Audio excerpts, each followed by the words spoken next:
Rajiv Ranjan, disunited विपक्ष United अगर होता तो इम्पैक्ट जरा ज्यादा होता क्या? डिसयूनाइटेड विपक्ष भी अगर ये इम्पैक्ट क्रिएट कर पा रहा है, जैसे चरण सिंह सप्रा कह रहे हैं, जैस्मिन शाह कह रहे हैं कि भाई जातिगत जनगणना पर भी अमित शाह बयान देने लगे हैं, 80 करोड़ गरीबों को गरीब माना जाने लगा है, 28 तक बढ़ा दिया गया है। ये इम्पैक्ट है इस इंडिया ब्लॉक का या फिर कुछ और? देखिए, प्रधानमंत्री जी ने स्वयं इस घोषणा के साथ भारत की खस्ताहाल अर्थव्यवस्था के सच को स्वीकार कर लिया है। और दरअसल ये रिपोर्ट, इस पर चर्चा पहले हम लोग कर चुके हैं, लेकिन आज ये प्रासंगिक होगा। Survival of the richest Oxfam की जो रिपोर्ट है, एक बार फिर उसका जिक्र किया जाए। और ये महत्वपूर्ण इसलिए है कि ये वर्ल्ड इकोनॉमिक फोरम में ये रिपोर्ट पढ़ा गया और ये दावोस में एक महत्वपूर्ण दस्तावेज है भारत की अर्थव्यवस्था को लेकर के, जहां देश की 40% से ज्यादा 40.5% जो वेल्थ है उसका केवल इस देश के 1% सुपर रिच लोगों के पास वो संपदा केंद्रित है। और जो बॉटम 50% है उस 50% आबादी के पास केवल 3% है। अब दूसरी तरफ देखिए, ला ला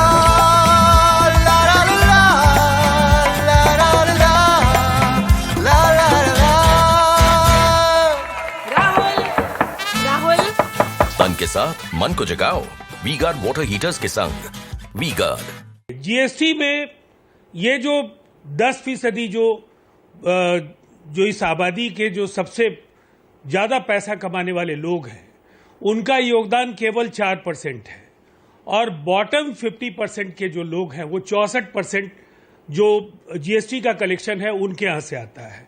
तो नेशन बिल्डिंग का काम कर रहे हैं जो सबसे नीचे वाले लोग हैं।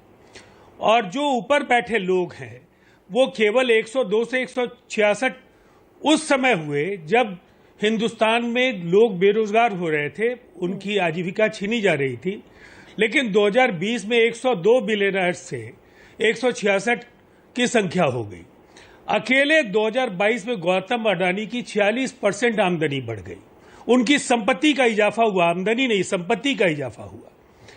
और इसके साथ साथ कुछ चौंकाने वाली चीजें हैं। लेकिन मैं एक बात कहना चाहूंगा, क्योंकि उस रिपोर्ट पर मैं काफी गंभीर तथ्य हैं और उन तथ्यों के आधार पर भारत की अर्थव्यवस्था को लेकर जो सही तस्वीर है, दरअसल इसकी नैतिक जवाबदेही प्रधानमंत्री जी और जो नीति निर्धारक, जो उनकी टोली के लोग हैं, उन्हें लेनी चाहिए कि ये कैसी असमानता है, संपत्ति का ऐसा असमान वितरण, जिससे लोगों के पास जीने के लिए जो मौलिक जो चीजें हैं वो सुविधाएं उनके पास मैसर नहीं है। राजीव जी, आप उन्हें 5 केजी असमानता है, ये तो दत्तात्रेय होसबोले ने भी कहा 2022 में।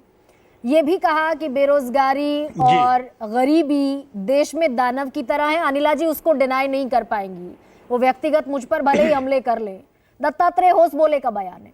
लेकिन राजीव रंजन, ये 80 करोड़ लोग गरीब हैं वाकई इस देश में, जिन्हें 5 किलो अनाज की जरूरत है? मैं इस पर आपसे टिप्पणी चाहती हूँ। या फिर ये 80 करोड़ का 81 करोड़ 35 लाख का एक लाभार्थी वर्ग है जिसे एड्रेस किया जाना इसलिए जरूरी है क्योंकि चुनाव है और ये आपका इम्पैक्ट है? मुझे ऐसा लगता है गरीबी के जो वास्तविक आंकड़े हैं, देखिए गरीबी के जो वास्तविक आंकड़े हैं उनका जो निर्धारण है, आप संतोष मेहरोत्रा जी ने कहा है, इस पर कभी अलग से बहस कर लीजिए कि आपने क्या मानक तय किए, उसके आधार पर आपने गरीबी रेखा को निर्धारित किया है और उसके आधार पर यह संख्या आप कहते हैं। दरअसल अगर ऑक्सफैम जैसी संस्थाओं की रिपोर्ट का अगर आधार माना जाए तो मुझे लगता है ये संख्या और भी बड़ी हो सकती है। अच्छा, 80 करोड़ से सवाल ये है कि आपको एक प्रचंड जनादेश 2014 में मिला, 2014 में प्रचंड जनादेश मिला और उसके बाद उससे भी बड़ा व्यापक जो आशीर्वाद है जनता का वो 2019 में मिला।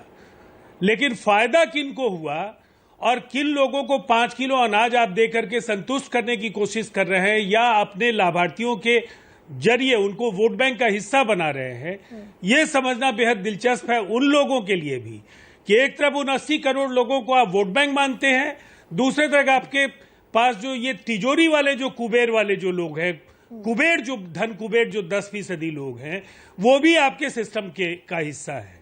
तो ये तो कमाल है, जिसका छीना गया उन्हें भी आप अपने साथ रख रहे हैं और जिन्होंने लूटा देश को उन्हें भी आप अपने साथ लेकर के चल रहे हैं। ये दिलचस्प है।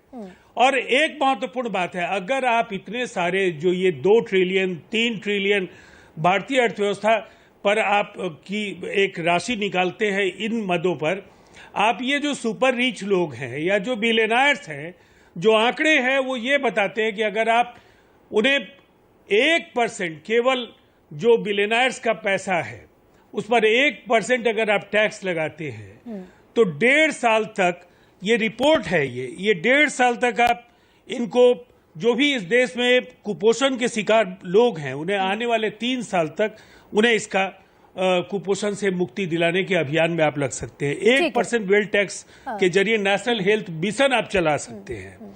तो ये सच है। और बस मैं खत्म कर रहा हूं। और 2.5% केवल अगर आप 100 इंडियन बिलियनर्स का पैसा अगर 2.5% टैक्स लेते हैं तो इससे आप 15 करोड़ बच्चों को आप स्कूलों में पुनः वापस ला सकते हैं जो स्कूलों में नहीं है।